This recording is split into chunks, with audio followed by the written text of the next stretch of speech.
everyone. Welcome to Real Estate with Ryan. So excited to be with you on a Saturday. Doing what? Talking real estate, what we love.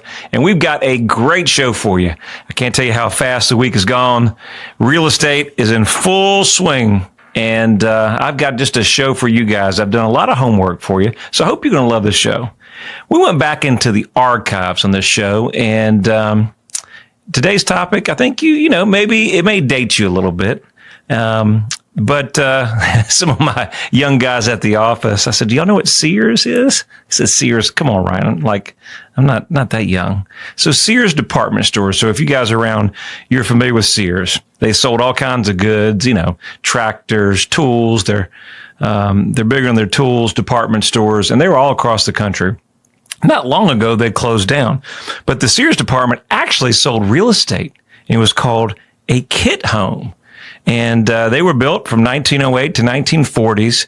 And so we're going to talk about how do you identify a Sears Kit Home. We'll talk about it, a little history about it. It was actually a catalog. So back in the day, they had a catalog, and it went out to about 20% of the population.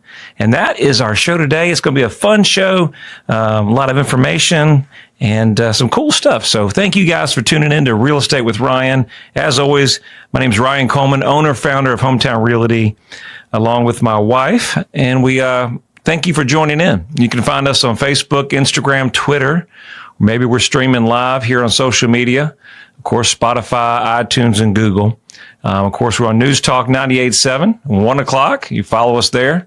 And if you can't catch us there, catch us on the app, along with Talk Radio, 92.3 FM at 11 o'clock. So lots of places to catch Real Estate with Ryan. And your support is much appreciated. I can't tell you how many times I'm meeting a client and just talking and say, hey, Ryan, I hear you on the radio.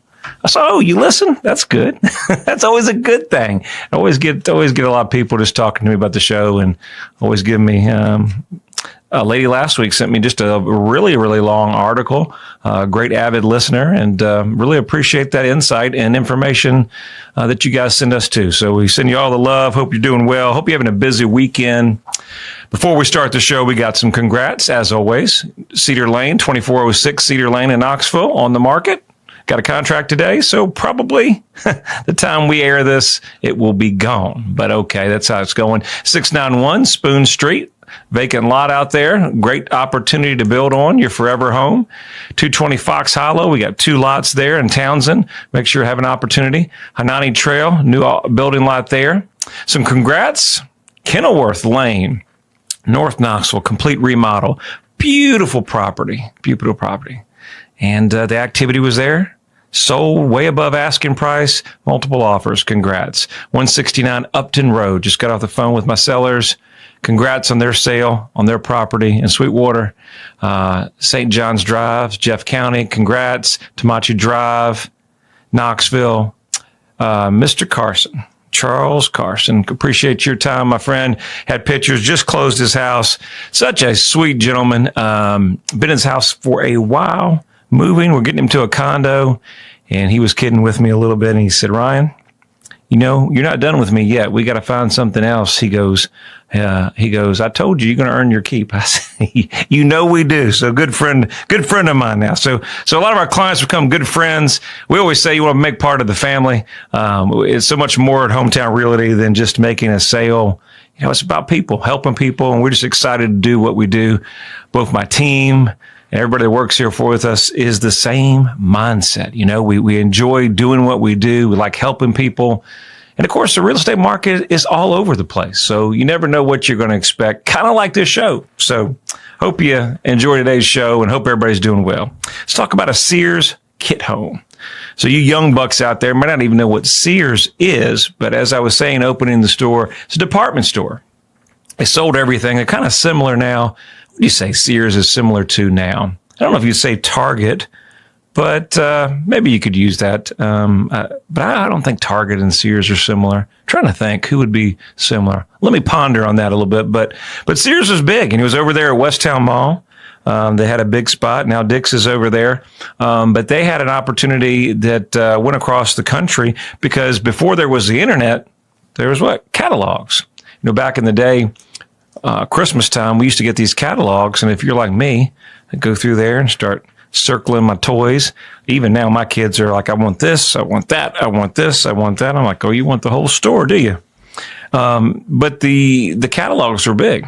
20% of the population were covering it. And if you think, that the kit homes that came in packages, but it was a great option. Sears actually went into the business and they sold 70,000 kit homes. And in 48 states throughout their mail order modern home program, they had 370 designs that you may not readily see. We were just talking before the show. I'm selling a house in North Knoxville. It was built in the 1900s. I mean, end of 1899 to 1900s. And we're like, hey, what if this is a Sears home? And we're going to talk about if you maybe have a Sears home, or could it be a Sears home? Different ways to see that and kind of do a little research. Kind of cool stuff.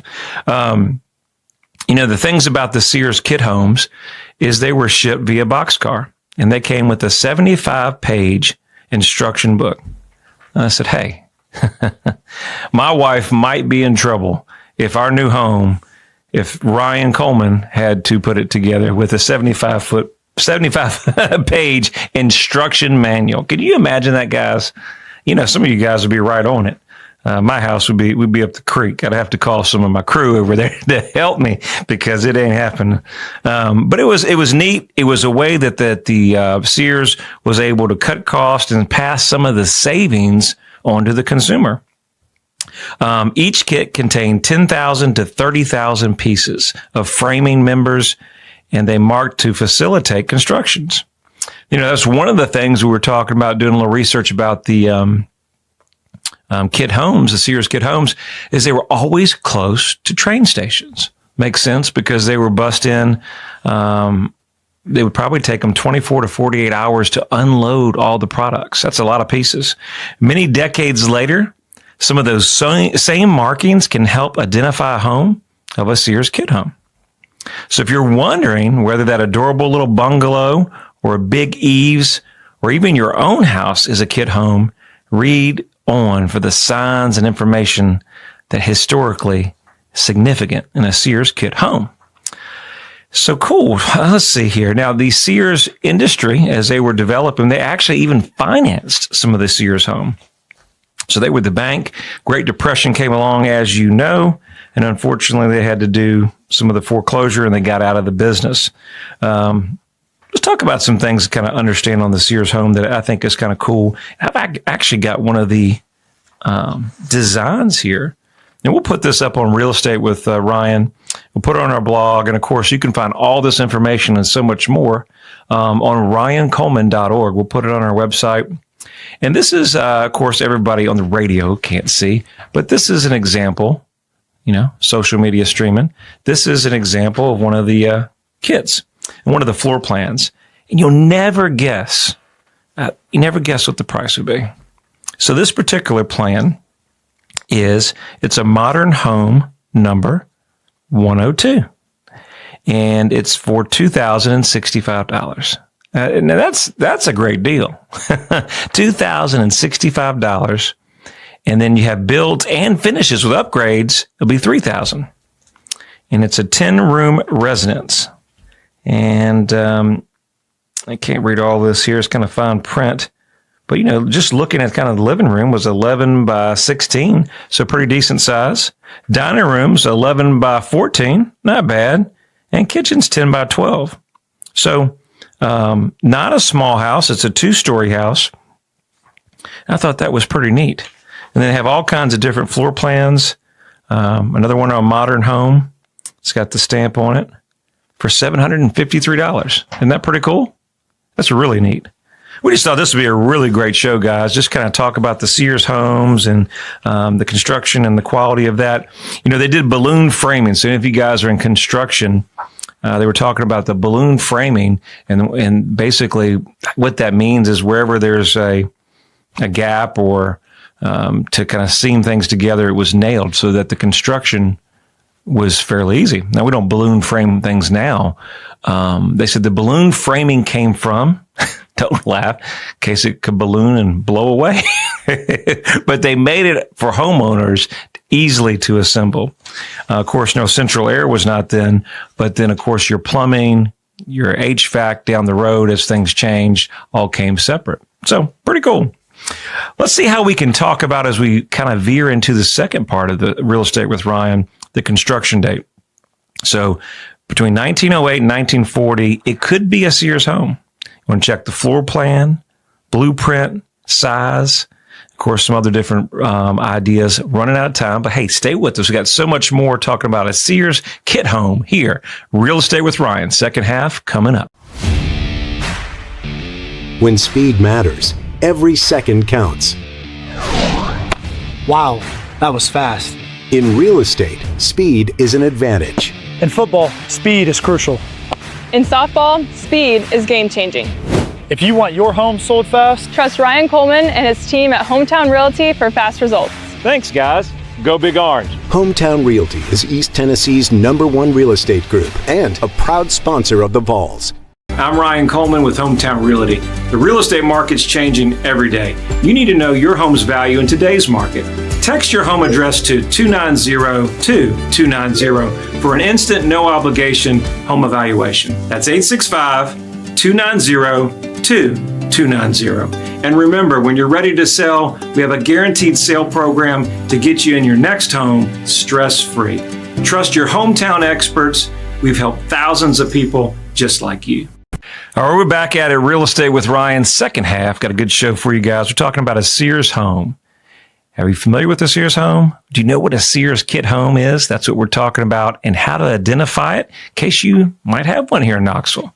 Or if you live out of state, could you have lived in a Sears Kit Home? Could be possible. We'll talk about that and so much more, finishing the second half. You guys, as you know, we do this show every week. We talk about real estate here in East Tennessee. And so if we could ever be of service to you, whether you're buying, selling land, condos, luxury real estate, we're here to help you. It's the best number in real estate, 693-SOLD. And of course, you're going to find more about this Sears show on my website at ryancoleman.org. So make sure you tune in there and check us out. Do me a favor, guys. We did a little research on an actual Sears catalog, and we really couldn't find one particular. So if you guys know where you could find an old Sears catalog, we could purchase one, maybe Amazon, or who we can find one. Why don't you message us at the office? Let us know if you know where to find one, cost, maybe share the link to us. That would be very valuable. We'd love to buy one and just kind of have it at the office. And then maybe we could even do a video on it, can do a follow-up on this show, and kind of go through some of the cool plans that Sears offered. I thought that would be really something cool to have as well. Maybe we can digitize the book so we could have it online. So some different ideas like that. So you guys know where we can find an old catalog. It might be antique. If we can find one out there, why don't you DM me and let me know so we could pass that on to my team. All right, so let's talk about, as we're going to the first section of the show, we were talking about how can you identify one? Now, kind of in between break, we were chatting a little bit about that and kind of had a little bit of a culture change. In the 1960s, a lot of these Sears homes were renovated. And right now, they're hard to find. One article said that we saw about 20,000 to 30,000 of those were demoed or renovated. And some towns, though still today, you can find the iconic Sears home. A little history about this. Sears was selling the concept of the dream home. It capitalized increasing members of the middle class and the World War I veteran who sought to build and live on their own homes, i.e. the American dream, right? Each house styled enjoyed a unique name, such as the Starlight or Crescent, which only increased the appeal. Buyers could request design changes as they wanted, and some even provided the entire blueprints to Sears. Staff then packaged the necessary materials and shipped unloaded cartons across the U.S. to the buyer's address. So it was a pretty big operation. Kind of tie into that, doing a little research on the show. They had millworks across the area.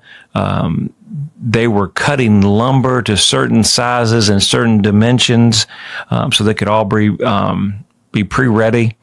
It was saving the consumers a large amount of money.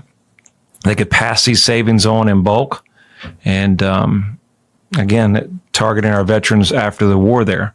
So that's in some of the plans as we progress, as the years go on. What me and Nick were chatting about was they were perceived as more of a inexpensive home. And so maybe as in the 60s, they started renovating them, but that really wasn't the case. Sears was, they were in a design by themselves because, what kind of the capitalization of the Amazon, I would say Sears is the Amazon of back in the day. I mean, they had their merchandise with the magazine. So back then there was no internet. So a lot of, the magazine or the book was in 20% of the U.S. population. And so then they just, put in their home magazine. And once the kits arrived, buyers needed land and workers that could kind of help. So if you weren't handy like myself, you could hire somebody for a couple $1,000s and put this house together or work as a team. Back in the day, you would, family and friends would get together and they would pull together and, kind of help each other. Crazy concept, right? Just help each other.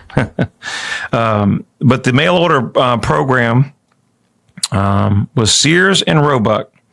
And today, the Sears Kit Home is included on the archives. That's where it's at now. But we'll just dive in this. We've got a lot of different things kind of go through this show, and I want to try to cover as much as I can. We can check on some of that and know if you have a Sears Kit Home. Would be the footprint, exterior dimensions, room size. Of course, finding the houses that Sears built. 2004 was a publication, Gentle Beam that put out. But there's certain characteristics, that's tongue-tied, columns, their columns, their brackets, and a lot of their framing are certain keys that you can find. Number 4, I think one of the ways that is best is the molding joints, staircase landings, and odd angles. While framing members were pre-cut, some of the moldings and baseboards were not pre-cut due to the variance in plaster and thickness. That's another thing that the Sears home was doing. They came out later, and they came out with plaster and a certain type of drywall, and then they started doing shingles, asphalt shingles. And so they were passing those savings on to consumers. So there was a lot of different add-ons that the Sears kit was bringing. A lot of the stamped lumber, that was one of the things Nick and I were chatting about before the show. The house that we're selling in North Knoxville, go into the crawl space, look at the stamped lumber, exposed beams in the rafters, the basement, the crawl space in the attic. The lumber was marked on the tall side of the lumber and can be found 10 inches from the end. The framing member, and if you can't access the basements or attics, you might be able to see the marked lumber by opening the bathtub's plumbing access door. However, not all Sears homes had marked lumber. Well, now they're making it real complicated, Ryan. Shipping labels, that's another one. Look for shipping labels that can be found on the back of the millwork or moldings, various placements in the basement or the staircase. Of course, this was Sears was located in Chicago, Illinois. Let's see. Now, here's another item, and this makes sense. You can go to your court records, do a title search, visit the courthouse, and that the old building permits or the grantor's records from 1911 to 1933, because remember, Sears offered mortgages, and you can check the grantor records from about 1915 to 1940 to kind of see if you see anything trending there that might indicate that you have a Sears home. Sears stopped offering mortgages after 33, but when the mortgage was paid off, very common in our industry now, they get a release. So it's a mortgage release. So you're going to go back and kind of look in time, look in the title, and we have access to that now, and look for original building permits. Some locales retain these aged documents, and it should say the architect on the building permit, the architect name. And if you see Sears Roebuck, you have a Sears Kit Home. How cool would that be? I'm going to really do that. I'm really going to go back and look at the house because, we're right near the railroad. We're in Lincoln Park over there, if you guys know where that is in North Knoxville. And, we're just a couple blocks from, a train. So it could be possible, right? Or maybe some of the homes over in that area, in that vicinity, could be a Sears Roebuck home. Check your plumbing, fixtures, and marks, such as R and SR, plumbing, electrical, and heating equipment, which was not included in the basic kit home, but could be purchased separately. They enable customers to choose good, better, and best quality from the late 1920s to 1940s. Sears plumbing fixtures sometimes were stamped with a R or SR, and they're on the pedestal sinks, bathroom, and kitchen, and they're marked underneath. On bathtubs, it can be found in the lower corner on the side furthest to the tub spout. Got some questions on one of those articles that we've kind of referenced. Did the kit homes come with fireplace? If so, where were they placed? It said, yes, many of them do have fireplaces. They were in the living room with a window on each side typically. And you should be able to find floor plans for the houses that show that. We were talking earlier about the sheetrock. Another clue suggesting that you might have a Sears home is good wall sheet plaster sheetrock. They were 4x4 sheets with the stamp of Goodwall on the backside. Let's see what else here. Were there any Sears kit homes made with redwood? It's a good question. And after 65 years, my Sears childhood home was infested with termites, which destroyed the layer of the hardwood flooring. However, a carpenter friend showed me that the floor was perfectly solid and beams underneath. The ceiling beams were redwood. That's from another question article. Hope you've enjoyed the show. It's going quick. Thank you for Real Estate with Ryan every week. We look forward to seeing you next week. Hope to have a great weekend. We'll see you.